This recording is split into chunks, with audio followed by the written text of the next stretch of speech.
अथ 9वां अध्याय मार्कंडेय जी का माया दर्शन। सूत जी कहते हैं, जब ज्ञान संपन्न मार्कंडेय मुनि ने इस प्रकार स्तुति की तब भगवान नर नारायण ने प्रसन्न होकर मार्कंडेय जी से कहा। भगवान नारायण ने कहा, सम्मान्य ब्रह्मर्षि शिरोमणि, तुम चित्त की एकाग्रता, तपस्या, स्वाध्याय, संयम और मेरी अनन्य भक्ति से सिद्ध हो गए हो। तुम्हारे इस आजीवन ब्रह्मचर्य की निष्ठा देखकर हम तुम पर बहुत ही प्रसन्न हुए हैं। तुम्हारा कल्याण हो। मैं समस्त वर देने वालों का स्वामी हूँ, इसलिए तुम अपना अभिष्ट वर मांग लो। मार्कंडेय मुनि ने कहा, देवश शरणागत भयहारी अच्युत, आपकी जय हो। हमारे लिए बस इतना ही वर पर्याप्त है कि आपने कृपा करके अपने मनोहर स्वरूप का दर्शन कराया। ब्रह्मा शंकर आदि देवगण योग साधना के द्वारा एकाग्र हुए मन से ही आपके परम सुंदर श्री चरण कमलों का दर्शन प्राप्त करके कृतार्थ हो गए। आज उन्हीं आपने मेरे नेत्रों के सामने प्रकट होकर मुझे धन्य बनाया। पवित्र कीर्ति महानुभावों के शिरोमणि कमल नयन, फिर भी आपकी आज्ञा के अनुसार मैं आपसे वर मांगता हूँ। मैं आपकी वह माया देखना चाहता हूँ जिससे मोहित होकर सभी लोक और लोकपाल, मैं आपकी वह माया देखना चाहता हूँ जिससे मोहित होकर सभी लोक और लोकपाल अद्वितीय वस्तु ब्रह्म में अनेक प्रकार के भेद विभेद देखने लगते हैं। सूत जी कहते हैं, सोनक जी, जब इस प्रकार मार्कंडेय मुनि ने भगवान नर नारायण की इच्छा अनुसार स्तुति पूजा कर ली एवं वरदान मांग लिया, तब उन्होंने मुस्कुराते हुए कहा, ठीक है, ऐसा ही होगा। इसके बाद वे अपने आश्रम बद्रीवन को चले गए। मार्कंडेय मुनि अपने आश्रम पर ही रहकर निरंतर इस बात का चिंतन करते रहते कि मुझे माया के दर्शन कब होंगे। वे अग्नि, सूर्य, चंद्रमा, जल, पृथ्वी, वायु, आकाश एवं अंतःकरण में और तो क्या सर्वत्र भगवान का ही दर्शन करते हुए मानसिक वस्तुओं से उनका पूजन करते रहते। कभी कभी तो उनके हृदय में प्रेम की ऐसी बाढ़ आ जाती कि वे उसके प्रवाह में डूबने उतराने लगते। उन्हें इस बात की भी याद न रहती कि कब कहाँ किस प्रकार भगवान की पूजा करनी चाहिए। शौनक जी, एक दिन की बात है, संध्या के समय पुष्पभद्रा नदी के तट पर मार्कंडेय मुनि भगवान की उपासना में तन्मय हो रहे थे। ब्रह्मन उसी समय एकाएक बड़े जोर की आंधी चलने लगी। उस समय आंधी के कारण बड़ी भयंकर आवाज़ होने लगी और बड़े विकराल बादल आकाश में मंडराने लगे। बिजली चमक कर कड़कने लगी और रथ के धुरे के समान जल की मोटी मोटी धाराएं पृथ्वी पर गिरने लगी। यही नहीं, मार्कंडेय मुनि को ऐसा दिखाई पड़ा कि चारों ओर से चारों समुद्र समूची पृथ्वी को निगलते हुए उमड़ते आ रहे हैं। आंधी के वेग से समुद्र में बड़ी बड़ी लहरें उठ रही है, बड़े भयंकर भंवर पड़ रहे हैं और भयंकर ध्वनि कान फाड़े डालती है। स्थान स्थान पर बड़े बड़े मगर उछल रहे हैं। उस समय बाहर भीतर चारों ओर जल ही जल दिखता था। ऐसा जान पड़ता था कि उस जल राशि में पृथ्वी ही नहीं स्वर्ग भी डूबा जा रहा है। ऊपर से बड़े बड़े वेग से आंधी चल रही है और बिजली चमक रही है, जिससे संपूर्ण जगत संतप्त हो रहा है। जब मार्कंडेय मुनि ने देखा कि इस जल प्रलय से सारी पृथ्वी डूब गई है, उद्भिज, स्वेदज, अंडज और जरायुज चारों प्रकार के प्राणी तथा स्वयं वे ही अत्यंत व्याकुल हो रहे हैं, तब वे उदास हो गए और साथ ही अत्यंत भयभीत भी। उनके सामने ही प्रलय समुद्र में भयंकर लहरें उठ रही थी। आंधी के वेग से जलराशि उछल रही थी और प्रलयकालीन बादल बरस कर समुद्र को और भी भरते जा रहे थे। उन्होंने देखा कि समुद्र ने द्वीप वर्ष पर्वतों के साथ सारी पृथ्वी को डुबो दिया। पृथ्वी, अंतरिक्ष, स्वर्ग, ज्योतिर्मंडल, ग्रह, नक्षत्र एवं तारों का समूह और दिशाओं के साथ तीनों लोक जल में डूब गए। बस उस समय एकमात्र महामुनि मार्कंडेय ही बच रहे थे। उस समय वे पागल और अंधे के समान जटा फैलाकर यहाँ से वहाँ, वहाँ से यहाँ भाग भाग कर अपने प्राण बचाने की चेष्टा कर रहे थे। वे भूख प्यास से व्याकुल हो रहे थे। किसी और बड़े बड़े मगर तो किसी और बड़े बड़े तिमिंगल मत्स्य उन पर टूट पड़ते, किसी और से हवा का झोंका आता तो किसी और से लहरों के थपेड़े उन्हें घायल कर देते। इस प्रकार इधर उधर भटकते भटकते वे अपार अज्ञान अंधकार में पड़ गए, बेहोश हो गए और इतने थक गए कि उन्हें पृथ्वी और आकाश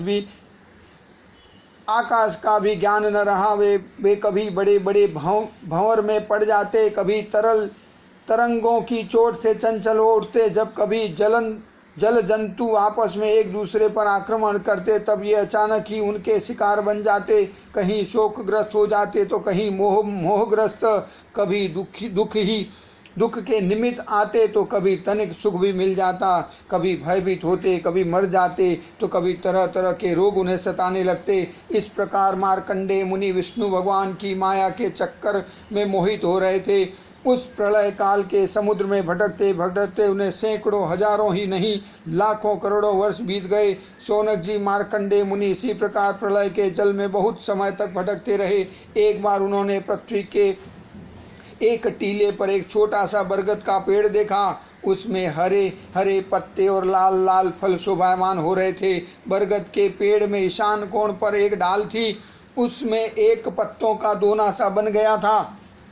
उसी पर एक बड़ा ही सुंदर नन्हा सा शिशु लेट रहा था। उसके शरीर से ऐसी उज्ज्वल छटा छिटक रही थी जिससे आसपास का अंधेरा दूर हो रहा था। वह शिशु मरकत मणि के समान सांवला सांवला था। मुख कमल पर सारा सौंदर्य फूटा पड़ता था। गर्दन शंख के समान उतार चढ़ाव वाली थी। छाती चौड़ी थी। तोते की चोंच के समान सुंदर नासिका और भौहें बड़ी मनोहर थी।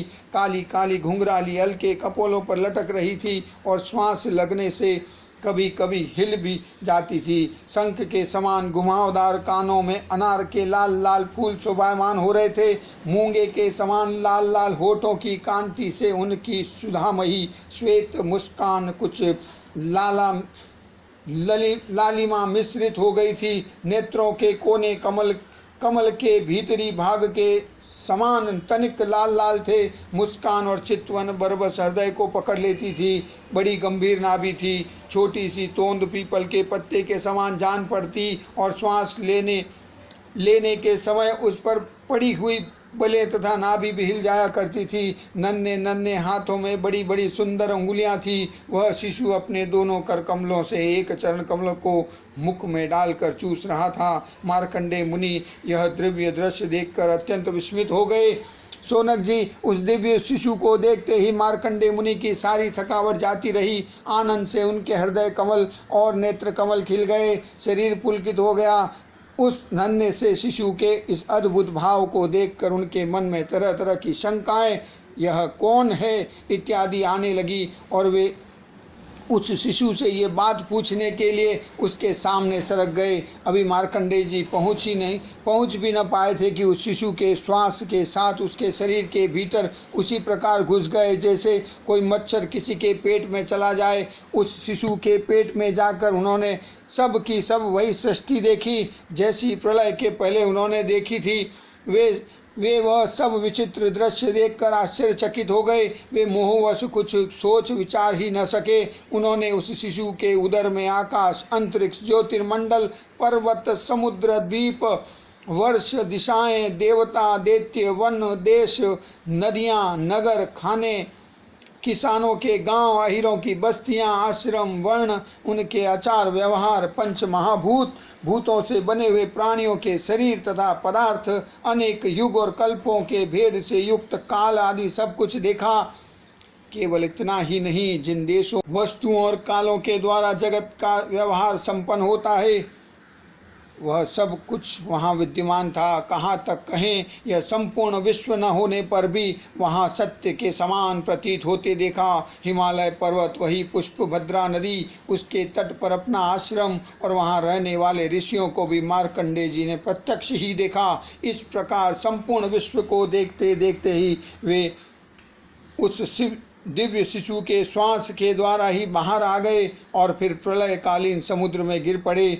अब फिर उन्होंने देखा कि समुद्र के बीच में पृथ्वी के टीले पर वहीं बरगद का पेड़ ज्यों का त्यों विद्यमान है और उसके पत्ते के दोने में वही शिशु सोया हुआ है। उसके अधरों पर प्रेमामृत से परिपूर्ण मंद मंद मुस्कान है और अपनी प्रेम पूर्ण चितवन से वह मार्कंडे जी की ओर देख रहा है।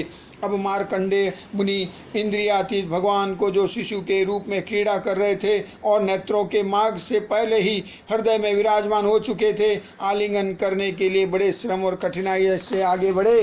परंतु शौनक जी भगवान केवल योगियों के ही नहीं, स्वयं योग के भी स्वामी और सबके हृदय में छिपे रहने वाले हैं। अभी मार्कंडे मुनि उनके पास पहुंच भी न पाए थे कि वे तुरंत अंतर ध्यान हो गए। ठीक वैसे ही जैसे अभागों और असमर्थ पुरुषों के परिश्रम का पता नहीं चलता कि वह फल दिए बिना ही क्या हो गया, शौनक जी उस शिशु के अंतर ध्यान होते ही वह बरगद का वृक्ष तथा प्रलयकालीन दृश्य एवं जल भी तत्काल लीन हो गया और मार्कंडे मुनि ने देखा कि मैं तो पहले के समान ही अपने आश्रम में बैठा हूँ।